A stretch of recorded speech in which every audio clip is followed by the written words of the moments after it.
Let's go over a couple of questions for quiz 1. In problem 1, we'd like to solve this linear equation. The idea is multiply out the numbers so there are no parentheses and combine like terms. So to start with, I'm going to multiply this 5 into the x and the 2. So when I distribute this in, we have 5x plus 10 minus 7. And this is equal to, if you multiply in the 3, we get 3x minus 3 plus x. Now, if we simplify both sides, on the left we have 5x, and then we have 10 minus 7, which is a positive 3. On the other side, we can combine the 3x and the x to give us 4x, and then we have minus 3. Both sides are now simplified, so I'm going to subtract 4x from both sides. So I'll start there. I'll subtract this 4x here and here. This simplifies to x plus 3 is equal to negative 3.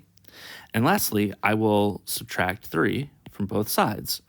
And we have that x is equal to negative 6. And this is the answer for question 1.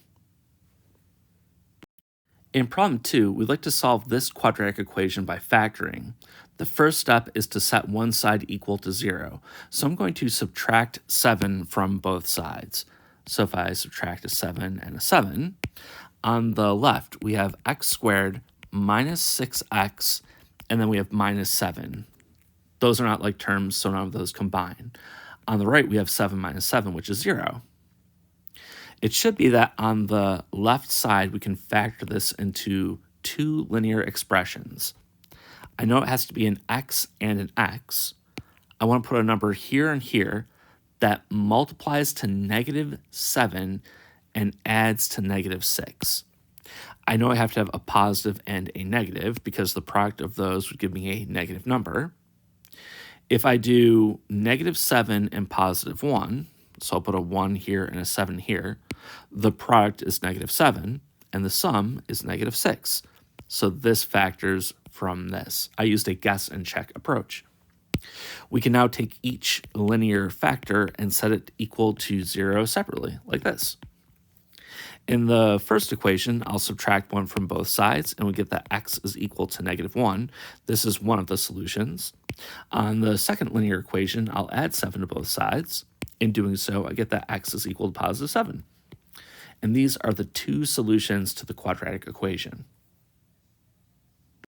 In problem 3, we'd like to solve the absolute value equation. The absolute value of 1 minus 3x is equal to 2. Now, there could potentially be two solutions to this equation. The idea is that 1 minus 3x by itself equals 2. If this ever happens, that will be a solution to the original equation. But it's also possible that 1 minus 3x could be equal to negative 2. The reason for this is if you put 2 here or negative 2 here, it'll make this equation true because the absolute value of 2 and the absolute value of negative 2 are both positive 2.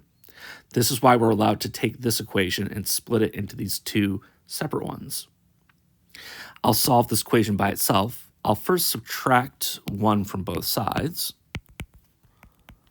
And we get that minus 3x is equal to 1.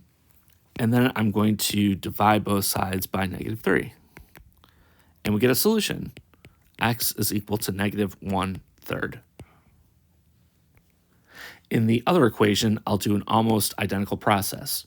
I'll still subtract 1 from both sides, but this time I get negative 3x is equal to, now it's negative 2 minus 1, and that's equal to negative 3. When I divide both sides by negative 3, on the left they cancel to just give me x, and negative 3 divided by negative 3 is a positive 1.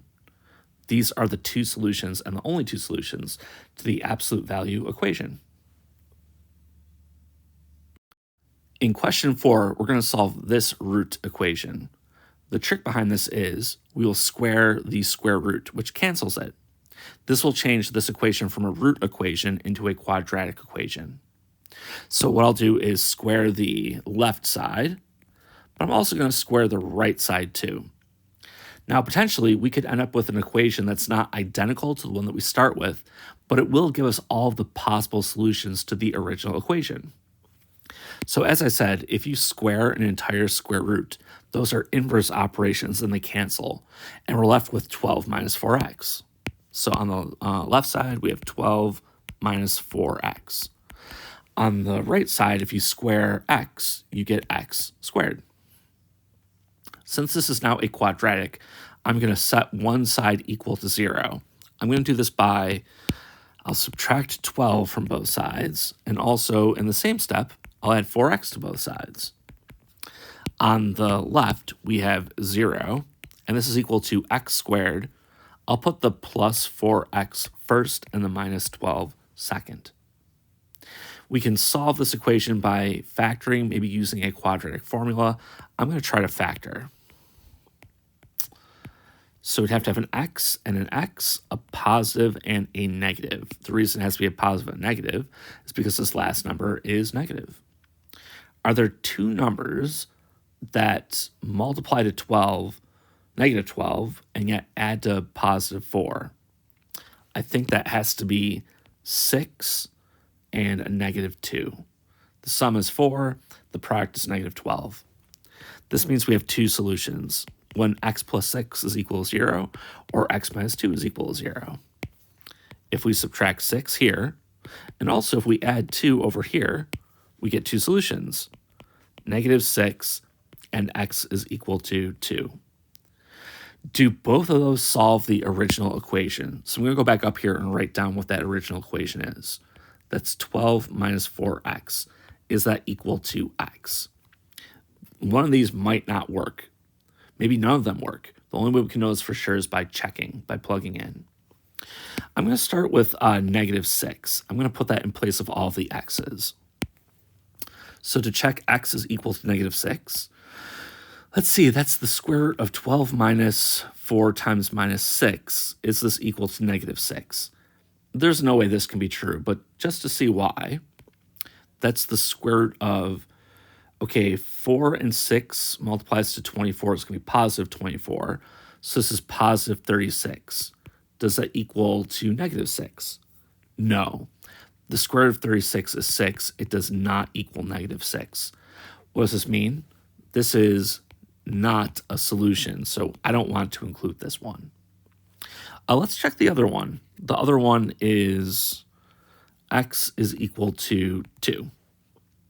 Is this a true statement? So this time we have the square root of 12 minus 8, which is 4.